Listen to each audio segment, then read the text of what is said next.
Yeah, Margaret. Well, says my discussion will be structured around. Wait, give us a page. 78, top, bottom, middle, what? Okay, the beginning of that second paragraph. My discussion will be structured around the two very broad sets of conventions for writing about ideal women in the Renaissance. Rhetoric beauty and rhetoric of the female virtue. So I think those are the two main. So that's basically, that's structuring the argument, right? So you're going to be looking at rhetoric of beauty and rhetoric of female virtue, right? So that sort of lays out roadmaps, if you will. That's a fairly short article, right? So we're getting at 5 pages of each, more or less, right? 5 pages of writing about beauty and 5 pages about writing about virtue. But these are not easily distinguishable, right? Because they often overlap. Beauty is tied to virtue. Virtue is tied to beauty. So if we're writing about beauty, we're writing about virtue. If we're writing about virtue, then we're writing about beauty, right? It doesn't split up so easily as all of that. If we look at the title, right, reading the female body. Now, reading art has become sort of a chic way of putting things, right, that we're giving a close reading to imagery. Because so often we do indeed use conventions from literary criticism in reading pictures. But up above, she even says, I think a bit more specifically, Margaret, go to the top of that page, right? In the limited space that is available here, right? Blah, blah, blah, blah. I shall try to justify my title, Reading the Female Body in Venetian Renaissance Art, by attempting to illustrate some of the ways in which painted female figures seem, in a fashion analogous to words, to have conveyed conventional ideas and meanings through the visual forms, stimulated in part by literary traditions. So those two things together, the part you read in this, right, she's going to be looking at images, correlating those to things that she found to be the traditions, the conventions, the standard way of talking about beauty in Renaissance literature, right? But the part you bought is an important part because it says that this falls into 2 camps that intermingle, right? The rhetoric, the words about beauty, and the rhetoric of virtue. Okay? So, good. So there it is. So now, if we get into it then, I'll get about page 82 or so. Right? We've got the rhetoric of beauty. What are some of the conventions that are brought up in talking about beauty? What are the sort of things that the authors say again and again when they're describing beauty? What is beauty to a 16th century Venetian reader? Fair skin. Wait, you're talking faster than I can understand. Fair skin with rosy cheeks. Somebody mucked up this board, right? In fact, I think they used a cleaning solvent on it. Rosy cheeks, right? They talk quite a bit about skin. Yeah, they compare it to marble. So there's this idea of sculpture, right? Yeah. As well, right? We got the sculptural idea. We got rosy cheeks, more about the skin and this, right? Are also bright red, right? But the idea of being rosy is also key because one of the things we find in literature is that often beauty is compared to particular things. You mentioned sculpture, but also flowers, right? Fruit, light. These are basic things that are compared to made analogies, right? So the skin is as fair as if it were luminous. Shines like light, right? But also appears on marble sculpture. Okay? So we got skin and various aspects of cheeks. Okay? What else do we have? Hair. Hair. Very good. What does it say about the hair? Wavy, golden, shining, right? We've got various metallic metaphors, right? Sounds like a ad for shampoo. Right? Make your hair all wavy and shiny. Your hair all wavy and shiny, right? So, mentality. So that's a key part of it as well. What are some of the other conventions?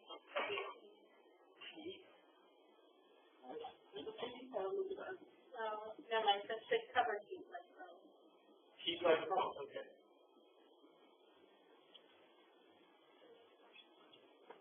What else? In addition to these are all, now notice that these are all elements of the form as you talked about that. One way that we can define beauty is by describing female form. But there are other elements of beauty that aren't necessarily about describing outward appearance. Proportion. Very good. That kind of still falls under form as well. But something else that goes hand in hand with proportion is that we're talking about the sort of the overall shape of something rather than specific of skin, right? Eyes, hair, and whatnot.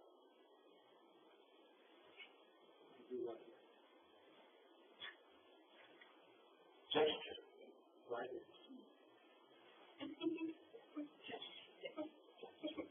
What were you going to say? I was going to say posture. Posture, very good. These are key things, right? Poses and gestures are things that we can read because they come bearing meaning as well. And when we talk about postures, there's one in particular that should focus on. The gaze, exactly.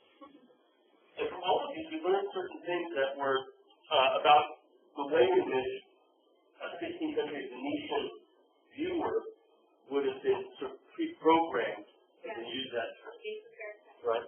Exactly. It's very computational. It still is, right? I mean, if I'm staring right at you, it's a little bit more difficult to all three. It's close around again, right? And the word setting. But it's, yeah, and so women were not expected to make eye contact, right? And unless they were saying that they were. But not always, right? Yeah. Really fascinating. It's because of those slow-way techniques that we talked about online, right? Where we see the long narrative of various things like Ursula, what we look at. On the norm, the images of saints are often divorced from narrative. Why do you do that? Why do they get rid of the narrative? Well, she explains that a bit. Because most of the female saints don't really have characters that were expected of women in the Venetian art. The bad girls, right? They're nasty girls. Right?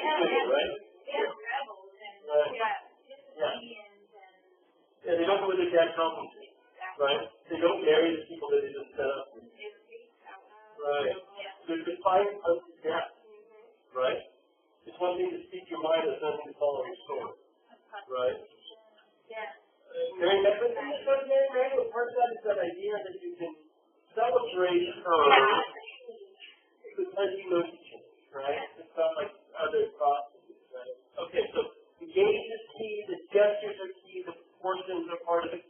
Even a little bit about costumes, right? Yeah. That Mary Magdalene allows the artist to depict somebody wearing costumes that the propriety people would not have done. Would normally done that, right? So all of these things fall into the idea of the rhetoric of beauty, but also almost verbatim in the rhetoric of virtue, right? That for the way that they talk about beauty was the way of actually describing virtue, because to the Renaissance person, your outward form reflected your inward character. This is the norm, right? Bad people are ugly. Good people are beautiful, right? And this is why if you see images of the Last Supper, Judas is always ugly and dark skinned and looks Jewish, right? Because to a Gentile audience, it's bad, right? On and on, the torturers of anything, right? We could go back to that Giovanni Dallamani work that we had at the very beginning of class, and look at the people that are trying to, down below her, right? And she's about to hack at that statue of Bacchus and how beautiful she is.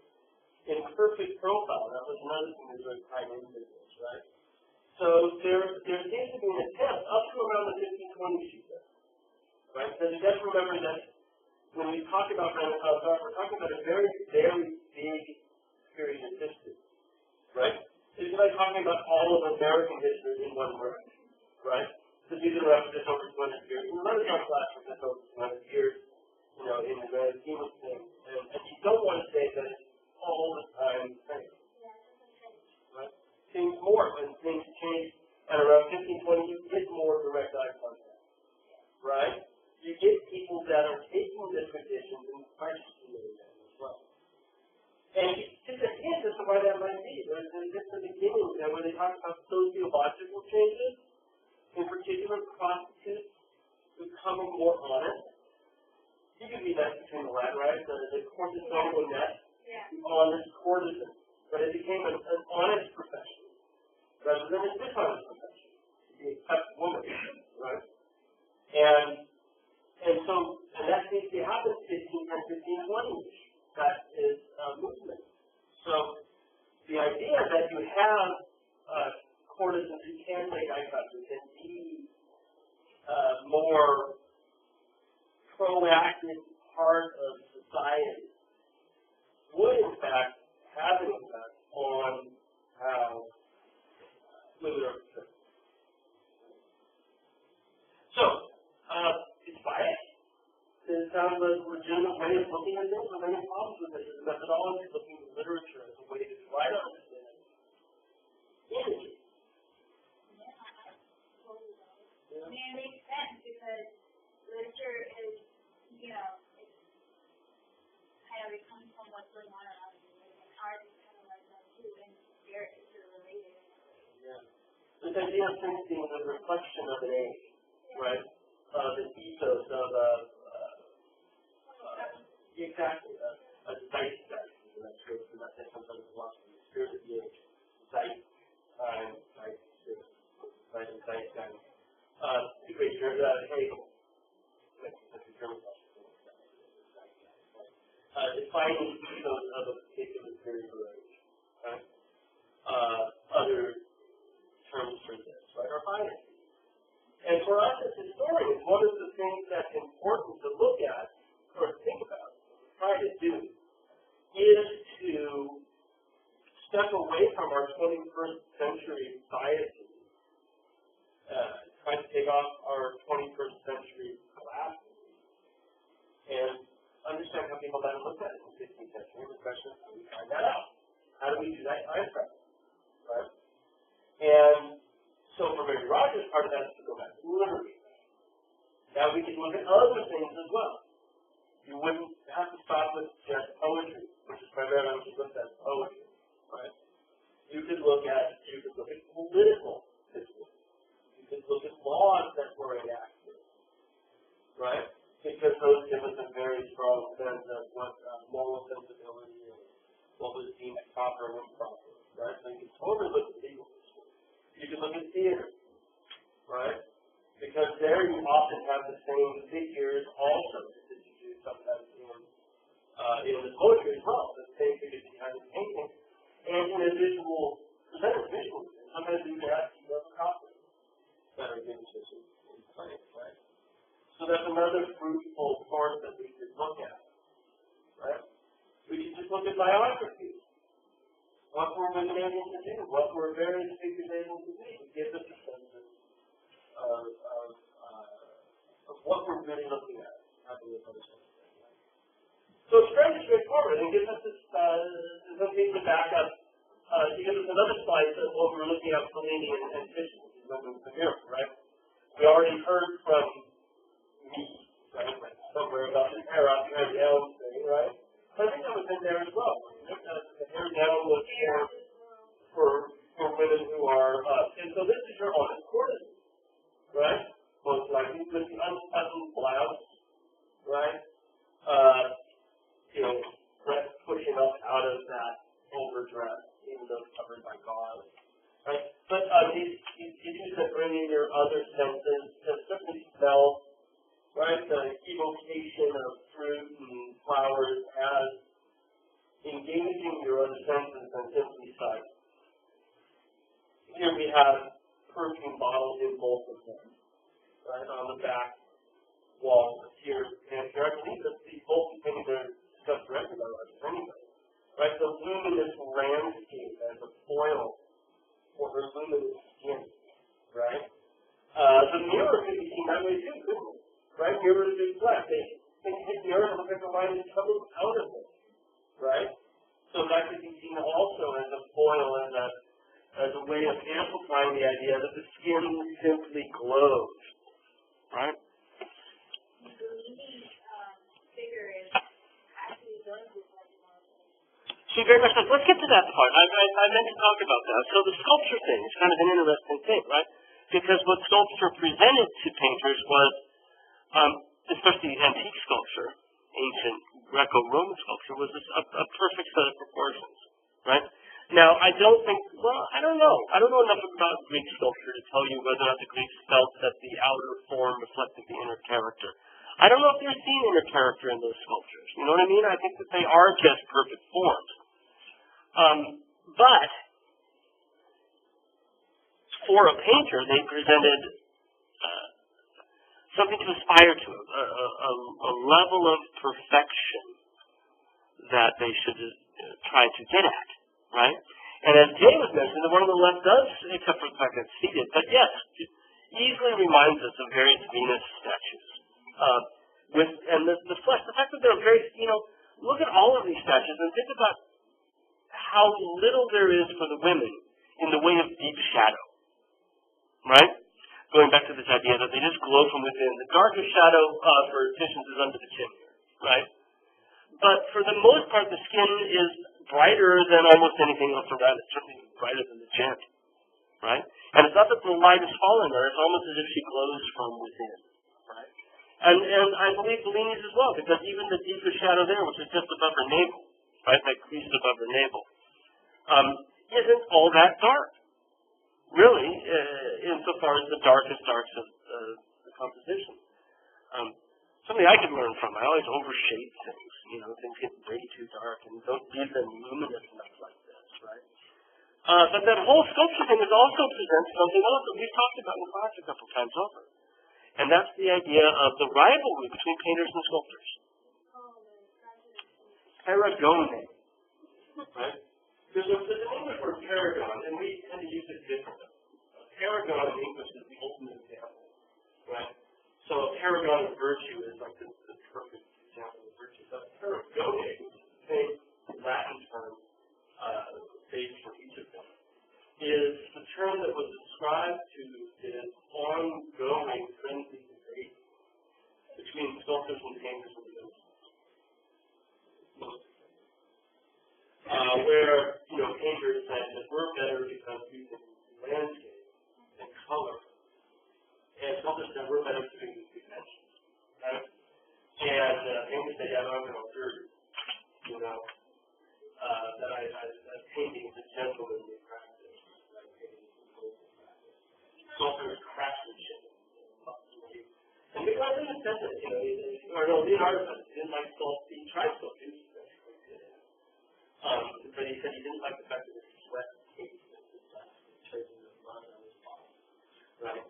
Now, if you ever painted, that stuff particularly clean practice. I did, but that was the argument, right? It's a different kind of doing, right? If you're painting. Okay? So sculpture presents something altogether different. It opens up other avenues for interpretation. So if we look at these works, we can begin to, again, slice them different directions. Think about them in more than one way, based on the things that we've read. I wanted to show you a few more of these images that relate to some of the issues she's been talking about. So again, these are out of the Humphrey text. We looked at this Titian, Three Ages of Man, before and talked, at least on, I think it was online, and talked about how overtly erotic it is, right? I mean, it's just really kind of over the top. Where our fellow on the left, and you'll notice the difference in complexion between him and the young lady, is mankind in maturity, right? The babies on the right, we have Cupid, but we also have two sleeping babies. That's infancy, adulthood, and old age. Those are the three ages of man, right? So we read infancy, lower right, adulthood, left edge, old age in the background. And maturity is when you're supposed to be experiencing everything life has to give you, which in this is naughty, right? Because he's experienced it already, and he's kind of tired from it all, and she wants another round, right? She wants him to get up off his butt and get back to work, so to speak, get back to love. And so she's picked up his pipe for him, and she's going to wet his pipe and give it back to him, right?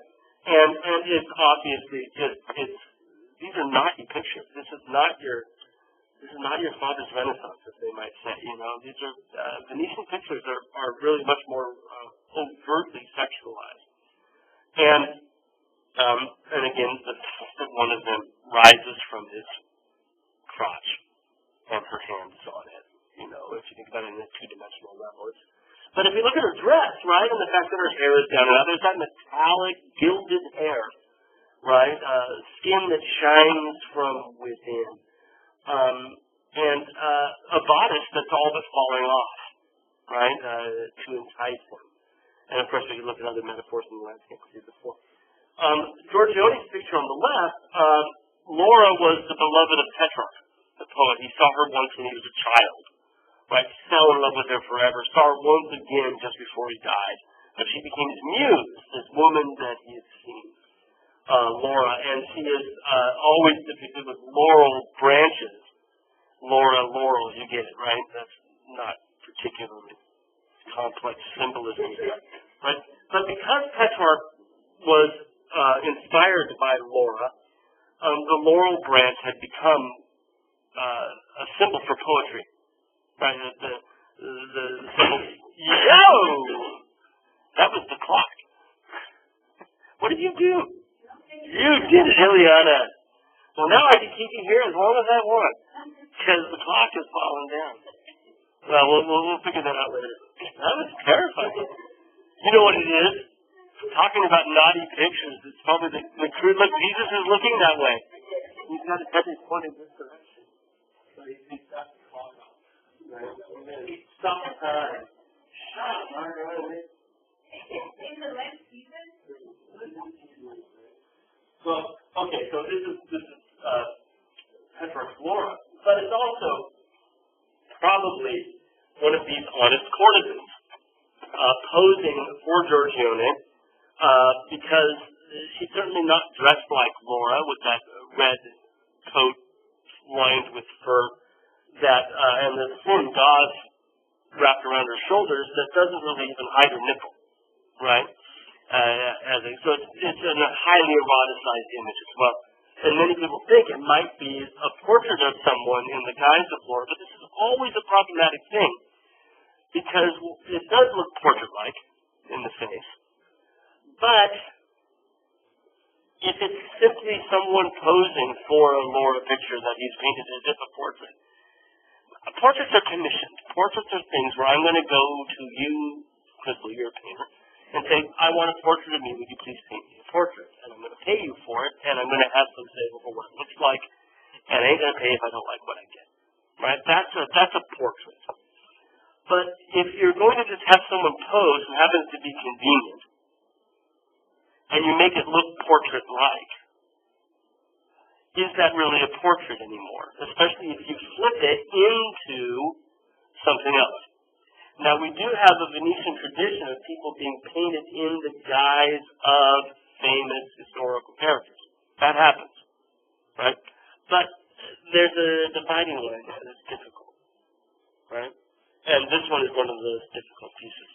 But again, with each of them, we can talk about many of the issues that Mary Rogers brought up. And that's something you should be thinking about as you look back over the works that we've talked about.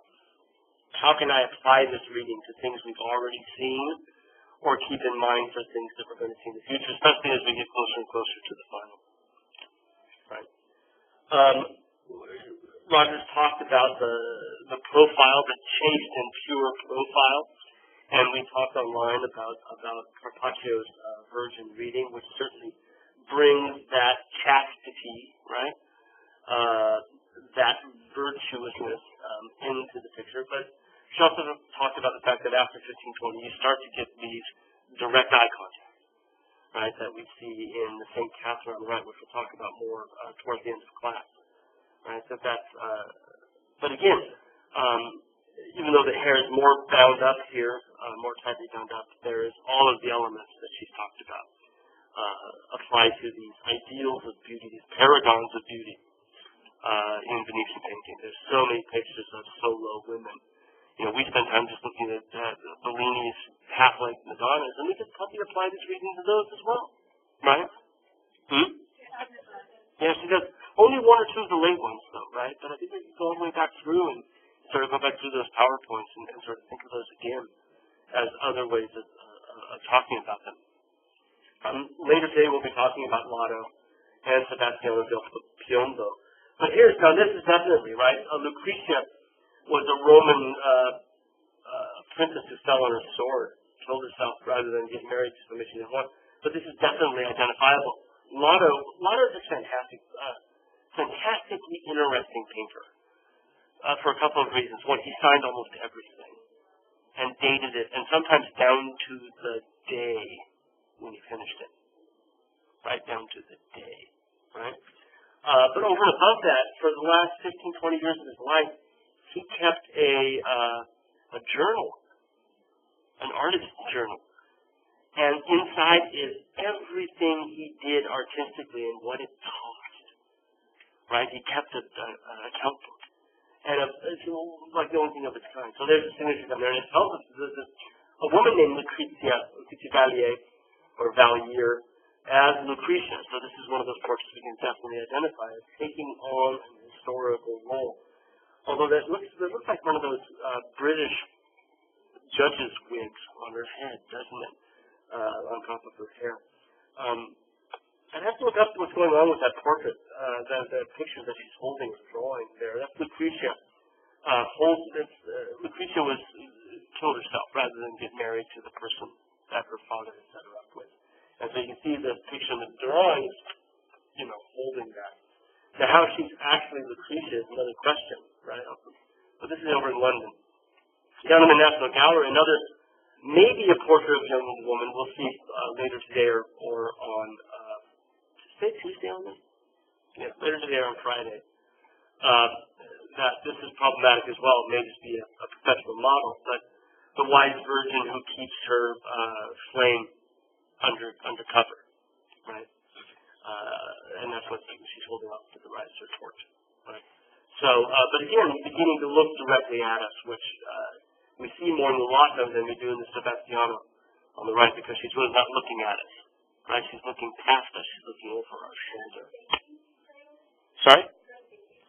It sure looks like one, or maybe it's the back of a chair. There are these wonderful Venetian chairs, right? That, shape to it. They sort of look like, the legs look like that, right? And then there would be a back on it here, and the seat would be there, right?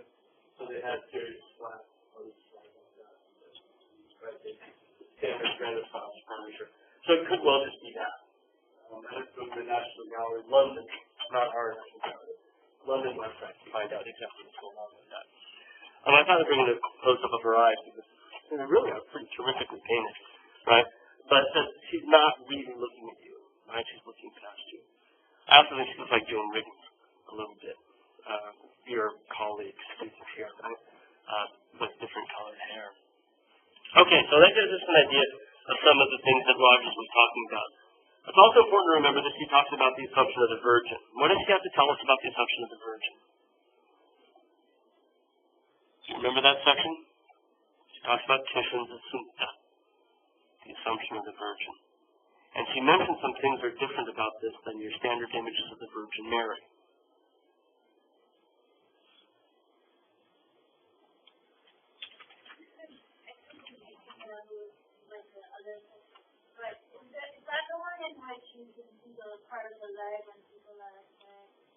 No, it's not that people are, I don't know if people were upset, that might be a different text of it, but definitely the idea that her body is emphasized, right?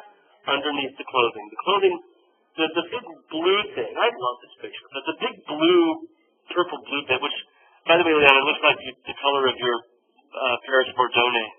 Oh, your picture. Aren't you doing that baptism of Christ, right? Very similar tonal range there. But if we ignore the blue shawl that wraps around her, her clothing is rather quite tightly wrapped, right? She has hips, right, that you can make out. And yes, as you mentioned, you can see her feet down below as well. And Rogers mentions that this, as we talk about this, that she's put forth as having a real body, right? But that's important because this is the moment when, as I mentioned, the story is that her soul is snatched from her body the moment before she dies, right? So she never actually dies a natural, normal human death, right? So the apostles are all there at the bedside, and at the moment before she passes away, Christ comes down and pulls her soul out of her body. And the soul never dies. And then, as she's about to be buried, the soulless body is about to be buried, it too is physically taken up to heaven. So this is the moment when her soul, or her body, meets her soul again, right? So she's rising up to God to be reunited, or maybe she's already been reunited since she's up in heaven, right?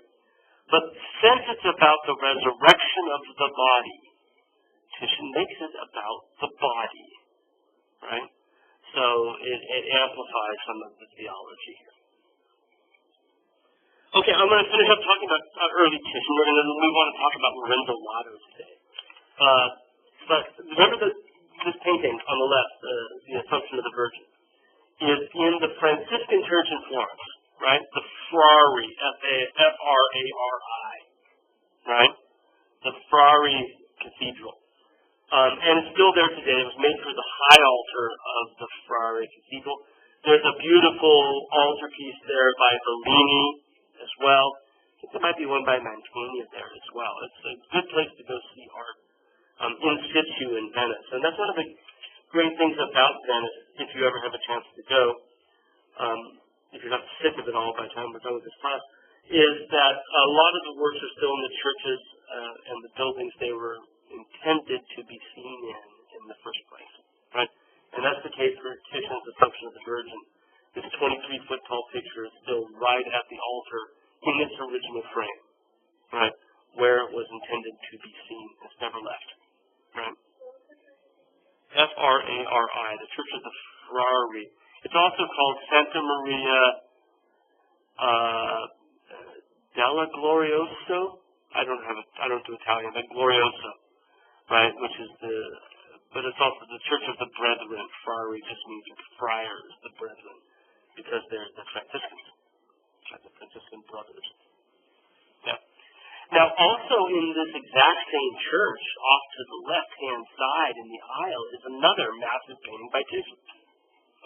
It's probably his second most famous work ever, the Pesaro Madonna, Madonna of the Pesaro family. And it was begun shortly after he finished the Assumption of the Virgin, worked on through the same time that he's working on those pictures for the Este family, the famous Bacchanal pictures, right? Including completing Bellini's, right? It's from the same time as those mythological pictures. This one's, slightly smaller. It's only 16 feet tall. So, by comparison, not quite as large. But in the same Franciscan church in Venice, and still in the same place, in the same frame. It was actually designed to go in. The Pesaro family, who is represented down below at the feet of the Virgin Mary, in that front row at the bottom of the steps, had actually acquired this chapel the year before they commissioned Titian's picture. Right? So they had recently bought the chapel, recently got the rights to it. They'd been commissioned from Titian an altarpiece to go in the family chapel. Now, we haven't really talked that much about family chapels, right? A little bit here and there, but not really gotten into it. Inside of a church, there's the high altar, which is for the congregation, right? And so your standard Renaissance church will have, the high altar will be in the aft, rather than like the ground plan, right? And as you can imagine, if it had arms, not like the Ferrari does, right? But here's your ground plan, here's your doors, right? It's here. And the high altar is here, okay? And this is that's where the congregation is, okay? Off the are a series in most churches of what are called side chapels. That's going to be the same thing. Okay? And so they're recessed away. And sometimes the way they are is that there'll be an arch, and then an high arch, and then the arch here, and this would be our chapel here. And there's the high altar. Okay? You get the idea? Right, so separated by columns, sometimes it's by walls. I think the friary is by walls, right? Very short walls that separate them out. And so each of these has a small altar in front of it as well. Okay? And those are maintained by prominent families. And this altar would cost you more than this one would, right? Because it's closer to the main altar. Okay? And sometimes if it does have arms, then there would be altars here as well. And these ones are really high, right? Okay? So you get the idea. Now, this one I think is roughly about there in the prior, if I remember correctly. Right? It's been 20 years since I did this. Okay? So this was the side altar thought that the central congregation then have a priest say mass specifically for them at that altar. Usually it also means that it can function as a burial place, right? Underneath the stone on the base. Right? They can then be buried there as well. Okay? So, and this is common. This is almost everywhere. There's the more prominent families will in fact own these chapels. And so the Petro family gets theirs, right, in 1518. They get it for the first time, at least in this church. And they then commission this painting from Titian. Now, the person who commissioned it was Jacopo Pesaro, and he's in the lower left corner. He was a bishop. He came from the island of Cyprus, which was part of the Venetian Republic. And in 1500 or thereabouts, right around 1500, maybe a little bit before, he had been named the commander of the papal fleet. Right? So, and this is not uncommon either, that during the Renaissance you would have churchmen marching into battle. Right? Even the Pope, right? Julius II marched into battle.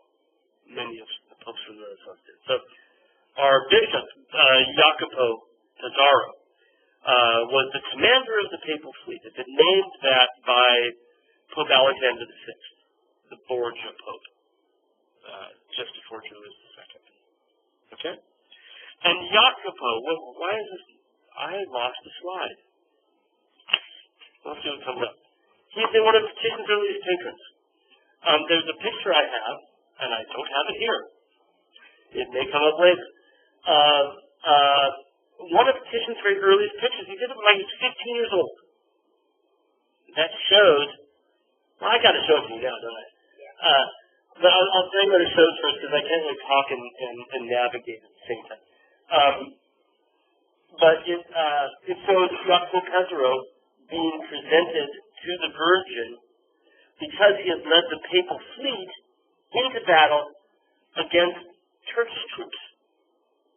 This is after the overthrow of Constantinople, right? So it's Istanbul. It's not Istanbul yet. They don't call it Istanbul until the 1930s, right? But Constantinople is being ruled by Ottoman Turks after 1454, and they become major rivals on the eastern front with the Venetians. I think you read about this first week of class, right? So there was a battle. Jacopo Pesaro, head of the bishop and head of the papal troops, commands this major military victory. And Titian does this picture of him being presented to the Virgin Mary with in sort of praise of his victory, right? Getting sort of an audience with the Virgin Mary. So I'm gonna check and see if I can get in there what I've got here. Let me just check and see if it's not coming up later, right? Bing, bing, bing. It's not. So here I'll bring it up. Right. Let's do here. Get my keyboard.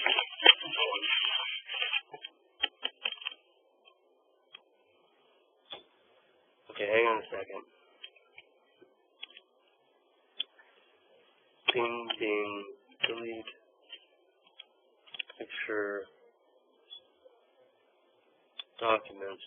This is going to be the next part of the recording. You guys can fast forward to this part, right? Arctics, 16th century, Italy, Titian, here he is.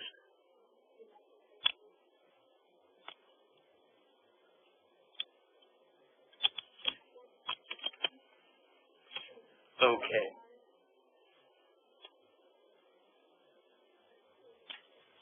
Right. There's a picture that Titian painted when he was like, we think 1503, 1505. If he was born in 1490, we're leading now to 1488, 1490. It makes him about 15 to 17 years old when he paints that, right? As a commissioned piece, and he's still a student under Bellini and Giorgione at that point, right? But he's beginning to get commissions on his own. So there's the Pope presenting Jacopo Pesaro to St. Peter. Sorry, I said the Virgin Mary, that was wrong. To St. Peter, he's got his helmet on the ground, and there's the papal fleet in the background, right? And he's carrying the banner of the papacy. See the crossed keys, right? And that's St. Peter. We know that because of the keys on the base of his throne, right? And being presented now by the Borgia Pope to St. Peter in honor of his great military victory, right? That's him again, almost exactly the same pose, but reversed. And, right, 15 years later, in the Titian work, in the lower left corner, okay? And it, too, reflects back on that great military victory, because you'll notice, and I think I have details to show you, that he is accompanied by a soldier in armor and a Turkish prisoner in a turban, and still carrying the papal arms, right, in his arms, in his hands, the flag, now crowned with an olive branch, which is a sign of peace, right? This is the standard military argument, right, that great military victories bring peace, right? So that's on the lower left corner there. Okay, so here's Pesaro, second time here. Right? There's the soldier, there's the turban. And in fact, the papal arms also have the arms of the president family added to them. Right? So, and then there's more members of this family in the lower right corner. I do believe that they all male members of the family. And they're being presented. Who's not presenting them to the person? Peter becomes the key. But who's going to present it? That's Francis, right? And he's got Bellini toast. Remember, this is studied under Bellini, right? And directly behind Francis, I probably think this is running video. That it goes up to the mountaintop of Francis, but I've heard that it's a different Francis. There. But again, right? So everything's identifiable, and we'll talk through the details and look at one of these things. So Peter is on the throne, welcoming them, just as he's welcoming Joshua Charles here. But, and yes, Margaret's absolutely right. The key is there identifying him. Francis by his robes, but also by the stigmata, and see the wounds that you see when we look at the Bellini picture, right? And Christ now playfully welcoming them. Of course. And the whole point is that the Pesaro family status in Venice is entirely based on Jacopo's military business. Right? So that's the elements that are here. So let's look. Oh no, it's a puncture. It's the monastic hairdo, right? So you shave the top of it and leave just the ring of hair. Or you just have it just happens. Sometimes, right? So there's some nice details of this. She looks very much like a gypsy Madonna, doesn't she? That we looked at on Friday. And Titian has a very particular type, I think, for his Virgin Mary that tends to be a little darker. Right? But isn't that he's so baby, right? I mean, and we started off talking about like why can't these guys paint babies, But Titian can paint babies, and so can Giorgione, right? Right down to the fact he's got no wrist. You know, it's just like one big touch from his elbow to his hand. But afterwards, he's taking his little foot out, you know, he's just playing. Yeah. And precarious, you know, and hanging on to her. Being a baby. It's really fantastic. Right? And so, yeah, we've now, the reason I had this was to ask you to identify these people, but now you know. St. Anthony of Padua is the other saint. He's a local saint to the Venetian Republic. Remember, Padua is just outside of Venice. And that's where his remains were. And so directly behind St. Francis is St. Anthony of Padua. Now, in this detail, you can see the tiny little red marks on Francis's hand. More members of the Pizarro family in the lower right corner. And yes, and boy, do they have a family resemblance, huh? The guy in the foreground with the bad hair. I guess the grandpa on the back has got worse hair, doesn't he? Because it's like, dude, get it cut. He's losing it, you know? Long on the sides and nothing on top. But also, Titian is pulling out all the stops and painting fabric. He's so good at portraits and fabric. And we'll have a chance, we'll spend some time just looking at nothing but portraits. Because he's really outstanding in that. But also, you know, in writing about how to paint well, Vasari, who wrote the lives of the 70 or the most eminent artists of the Renaissance, also wrote about ways in which you should ideally paint.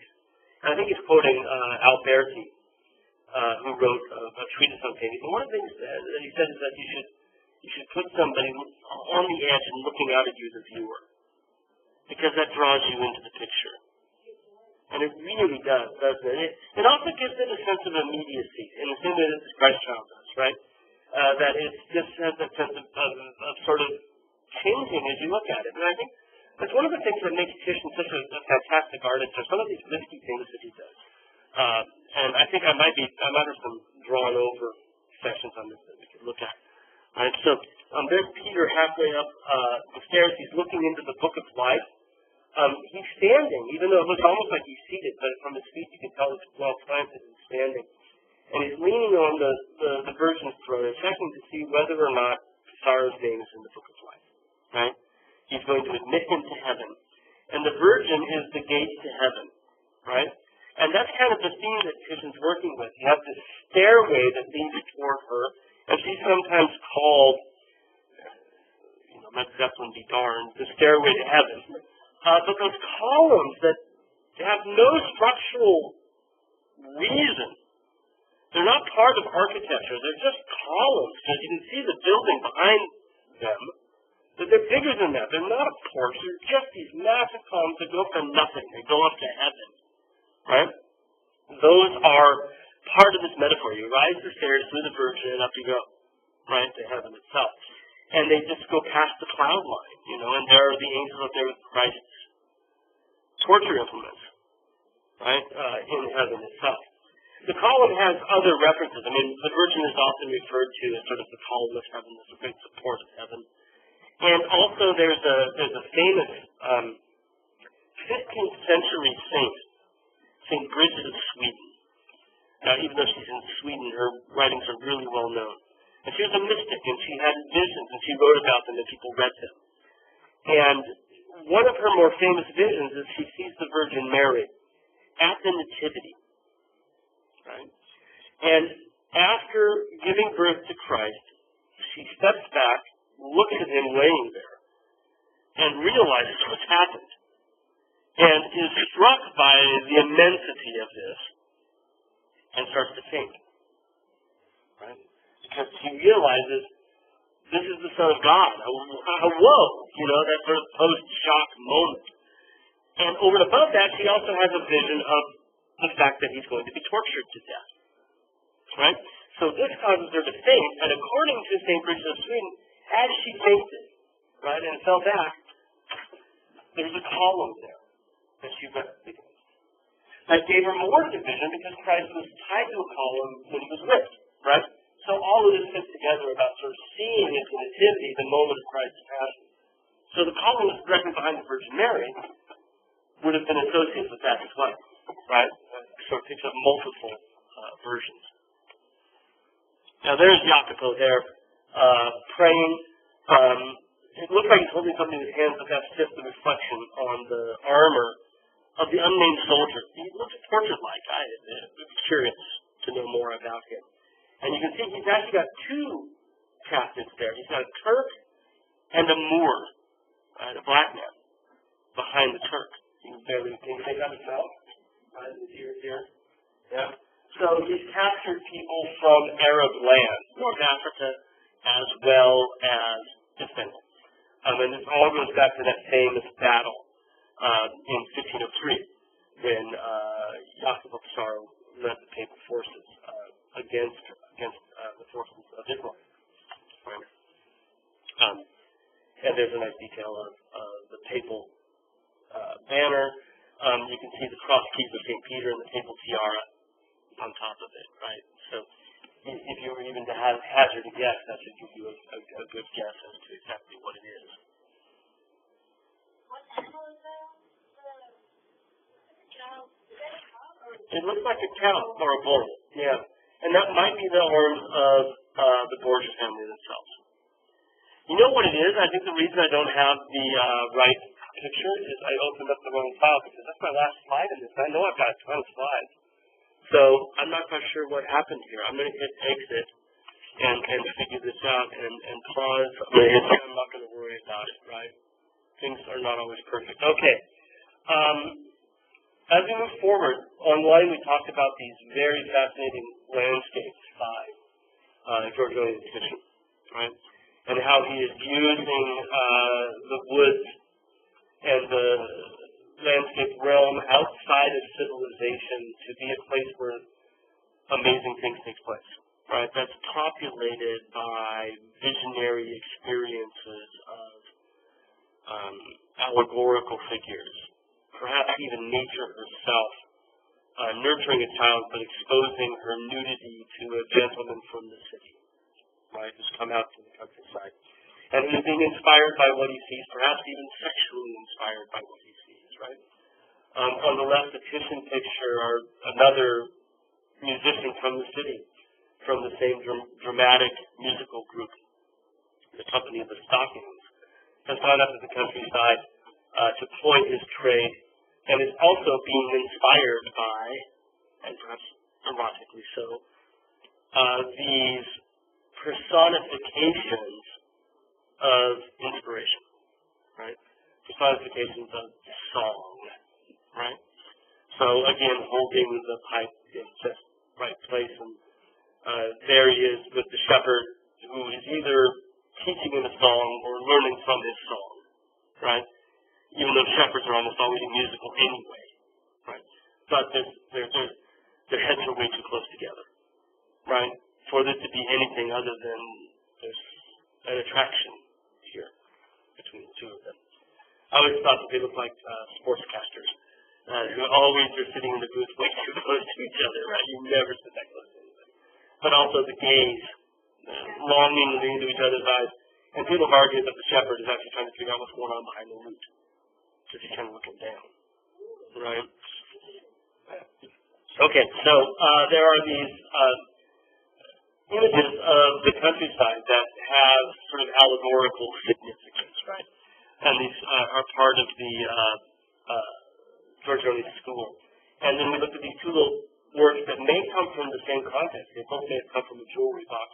One of them now in the Phillips collection, one of them in the National Gallery. Not Giorgione, but somebody who's working in that orbit, where again we see the wooded landscape away from civilization, the point being made that we've moved to this pastoral landscape. And there we see, again, a place where miraculous things happen, right? Where it's not business as usual. Personification of time, of music, lasting more than time, not bound by time on the left. Venus and Cupid having some sort of interchange on the right that has never really been firmly identified.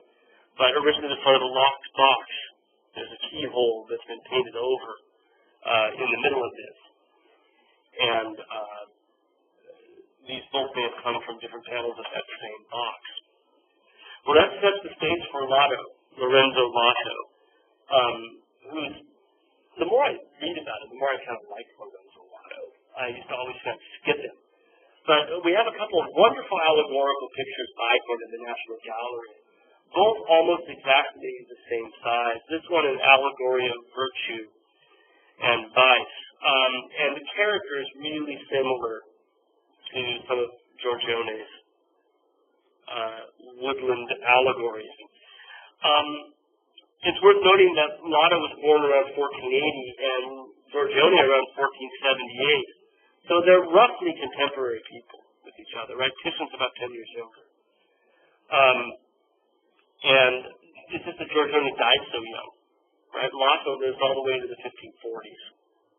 Right? And that's how long Giorgione should have lived. Right? But again, he died in his 30s. Now, this particular allegory, you can see the landscape is separated very clearly left and right. There's a tree in the middle, right, shadowed, that separates the left-hand side from the right-hand side. And we should keep in mind that we shouldn't be thinking about our left and right, but we should be thinking about stage left and stage right. So, stage right in the panel is the side of good. And stage left of the panel is the side of bad. And this is what we see in images where Christ separates the saved from the damned. Because he's looking out at you, but he's going over here, left-hand side, are the damned, over here are the saved. Right? So, even though the left is almost always bad, this should be referred to as stage left, stage right. And so, on your left, stage right, is the good side. On your right, stage left, is the bad side. So, virtue is on your left. Vice is on your right. And they're separated by that tree. And the figures that populate the landscape are what defines the two sides. Okay? This might make us think about these other pictures by Giorgione. Do the characters in the landscape define elements of the landscape? Right? Because that's definitely what's going on with the Lotta. On the right-hand side, we have a satyr. We know about satyrs, right? They're naughty people. They're given over, they're half animal and given over to their animal desires, right? They do not know restraint. And we've seen them a dozen times, and every time we see them, they're getting drunk, right? That's what they do. This one has a bowl, a porcelain bowl full of wine, right? He hasn't finished his glass yet, but he's making sure there's more. This is debauchery, right? This is not just drinking wine socially. This is getting hammered, right? He hasn't even drank the wine he has. He wants to make sure that he's got enough, right? And yet he's got a bowl full. As he's drank himself, he's arranged in a very erotic position. His knees wide apart. See his penis very clearly, right, between his legs. I was just thinking about this. There's this famous Hellenistic statue just dawned on me of a drunken satyr that may be the basis for this. I'll bring that in a second. We'll talk about the other things here, right? Behind his right leg on your left is an upended wine jug. So maybe that's why he's checking, because he just got done spilling all this stuff on the left, right? He's also seated just in here on a series of grape buttons, right? So this is all about drinking heavily. And then there's this wooden ladle here with milk in it, and an upended milk jug as well. So it's about waste, right? It's about good plans gone bad. So this is the vice side, right? The vice of drunkenness. Now let me quickly bring that picture in because I think it's worthwhile seeing here. Give me just a sec. Talk. And again, another fun part of the voice recording, because you'll listen to me talk while you can't see anything but what's up on the screen while I'm doing all of this. Picture, art pics, Greece, Hellenistic, barbering fun.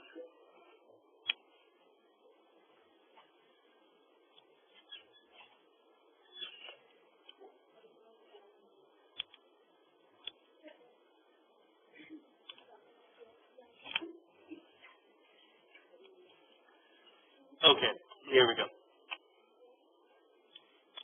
Right? So there's the Barberini font. That may have provided some of the inspiration for this. Where again, from his drunkenness, I mean, he shed his skin, but from his drunkenness, this is from the 4th century BC, 3rd century BC. From his drunkenness, he's now exposed himself well. And it's a loose quoting of that, right, with the legs, the knees spread so far apart. Right? So the foreground typifies what's going on that side, right? The activity characterizes the landscape. And as we look at the rest of it, what we see are the consequences of leading a non-virtuous life, the consequences of vice. There's a storm literally rolling over the ocean in the right corner. Okay? See it behind the trees. It's like a tidal wave coming. And with this storm, a boat is already swamped. Right? This is only recently cleaned. By recently, I mean in the last 15, 20 years. And they used to think it was a sea monster back there. But now it's become obvious, and it's a bit in disrepair, right? Now, the trees, you'll notice, are highlighted because the sky breaks open on the left. So we get the light coming in on the trees on the right. And you'll notice, as we look at the landscape left and right, that the landscape on the right is much more lush than the landscape on the left. The landscape on the left is much more spare, not as heavily vegetated, right? This is because the life of vice is easy. The life of virtue is difficult. So the virtuous landscape is much more barren. To symbolize the fact that it's a harder route, right? So everything's lush on the right-hand side. This is complicated by the central tree because the central tree seems dead but grows one branch, and that's on the virtuous side, right? Each of them have a green tree, but it means something different here. It means the potential for growth in the center. Whereas the trees on the right are about the easiness of the vice, a life of vice, right? To emphasize the life of virtue, what we have is this very odd landscape where the green hill rises up into the heavens. Right? And you can see the path that works its way up that hill. And there's a little cherub, right, a Pluto, with wings all over his body, climbing that hill up into heaven itself. Now, this was apparently a later idea on Lotto's part. Because the mountains that you see back here, we know from X-ray, continue all the way across. And so he intended originally, and I can probably get a better feeling of the paintings. It looks kind of funny, doesn't it? It looks like it's been washed over. There's quite a lot of them, I'm not sure. There are no doubt. But wouldn't it make more sense that if you look at the landscape up above, okay, you got clouds, you got storms, right? Darkened sea. You can still get the idea of the mountains and the hard route to virtue by the mountains in the background. And the light that's cast on it, right, from the clouds up above, we're starting to see already down below here. That would have been a stronger metaphor as well, but he came from that, right? And given us this rather more theatrical kind of cloud that's spread in front of the tree, as well as behind it, right? And welcome the difficult road of virtue versus the easy path of vice, right? And again, the landscape meant to indicate the result of each, right? Storm, wreck, trauma, welcome to heaven, clouds breaking, sunlight coming. Right? That's the element there. Okay. So we have in each side then these elements about virtue and vice. Now, on the tree itself, up above, with this pink ribbon, is tied a shield. And that shield has on it a face. And we can identify that face. I think it's just gone transparent through time, is my guess. Although I don't know for sure. Because it's the face of Medusa. And, Jay, that's a very good question, because you know the legend of Medusa and the shield? Yeah. Right? Perseus, right? had to defeat the Medusa, the Gorgon. And Medusa had snakes for hair, and her very gaze turned men to stone. Right? So Perseus' plan, and does he get the shield from Minerva? I don't remember who he gets it from. But he polishes the shield so that he can look at the reflection. Whack off her head. Right? Doing it backwards. It sounds like some gun trick, doesn't it? That's a rodeo. The guy with the mirror, shooting at the target. But there he whacks off her head by looking in the mirror. And so there we see the face of Medusa. So, Jay, going back to your question, is it meant to be translucent as the idea of the mirror, the polished mirror, right? But the shield with Medusa on it, even though it relates back to the myth of Perseus and the Gorgon, Medusa, actually became an attribute of Minerva, the goddess of wisdom, right? The shield of Minerva has a Gorgon's head on it as well. So the fact that that's hanging from the tree suggests that this is a symbol of wisdom, that we should be thinking about, reflecting on wisdom as we're thinking about the choice between virtue and vice. Right? What separates virtue from vice? It's the application of wisdom. Right? That's what makes us not give in to our animal desires. Right? When you immediately want something and it tastes good and you just eat it all, you're not exercising your intellectual capacity at its best. Right? So the underlying message is what separates virtue from vice? Intellect. Right? Separates virtue from vice. And now we can look at that little Pluto in the foreground, right?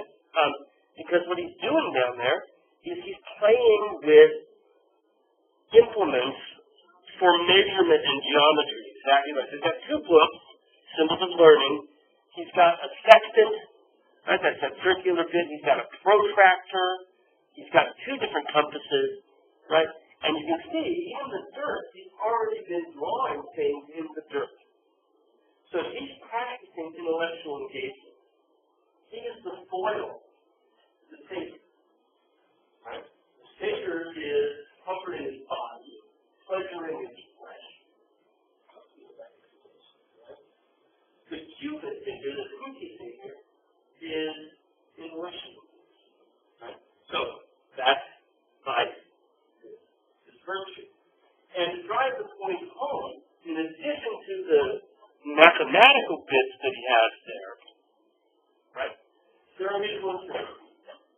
Panpipe, flute, some music. The panpipe is the satyrs pipe. That's what they play, right? And Pan was a satyr, right? So he has stopped, and then music is math, right? Music and geometry go hand in hand. It's all about ratios and measures. Right? So he could be doing this. He's got a roll of play over here. But no, right? He's getting drunk. He's spilling his milk. Right? Everywhere. Okay? So this all adds to. Now, one last thing I'm talking about. That's this. On the tree. This is a family coat. And we know whose coat it is. Which means that this was made for a particular family to be used as a symbol for them. This is where it gets kind of cool. I'm going to give you 1 minute late just to show you this, right? The coat of arms is him. The Bishop of Treviso. Lato had trained as he moved to Treviso in 1503. Probably because there's no reason why he can really work with that. I did Addie. I wasn't about making money, right? I'm not teaching. I'm not very good. Let's get realistic, right? Goes to Treviso, works for Bernardo de Rossi, does a number of things for Rossi, and that's Rossi's coat of arms on the left, right? He's here showing wearing the mozzetta, that's the cape that the bishops wear in the hat, right? And I have a close-up of his hand. He's carrying a clutching roll of paper, and that's what he would use to stamp letters with, right? And there's the line here on the ridge. So that's just simple, right? So we know this is from him, and also on the back of the picture is written, Lorenzo Votto painted this in 1505, and he finished it on July the 1st. Right down to this day. And he said, not only that, but he painted it for Bernardo de Rossi, who was, I think, 36 years, 10 months, and 4 days old at that time. Right? So it's really precise. Just right down to the letter. I might have to say the letter. And that's the original inscription on the back of this, of our picture, right? So all we have to find Rossi, and we've got it there. This is where it's kind of cool. On the top and the bottom of the National Guard picture, there's a border. Terrific thick, and this is not uncommon when pictures have been framed, have an unpainted border. Where the frame was in, right? These are enormously thick, enormously wide. And so what happened, what we know happened with this, is, I'm sorry, that should not have done that fast. Let's see, look at this. It slid over it. It was a cover, right? So the painting is on the frame of the portrait. There was a hook, and this thing was on rollers, man. It slid side to side, right? So as he had this, right, it was just, that's the way it worked originally, right? Which is really cool, right? Now this is not uncommon to have portraits have a cover.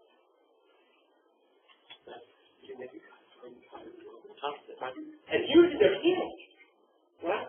So we've got at least 2, maybe 3 lottos where they split.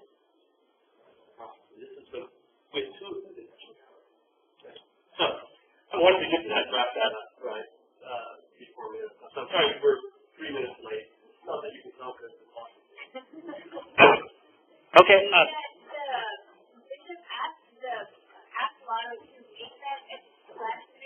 And that's altogether possible. Yeah, usually changes like that, when you call them audible, as it were, when you totally pull it over, when we know use the call of the paper, right? But often working out in tandem, not going to be work out tandem with the artist, but it's not like the artist is going to paper, right? Without restriction, right? There's no way that you can use him because the paper doesn't want it, right? So, yeah. You don't see those colors flavors anywhere else in the painting, and usually painters will deliver. You're right. Either in highlight or somewhere to make it more, cohesive. Yeah. And then if you look at the way it looks around those branches that are coming up out of the rock, it's really, I mean, it's always been the last picture. You're supposed to be on picture. It's an hour long. So it's not real natural that you know that artists come out of the door and be straight out. That is realism, that naturalism is not necessarily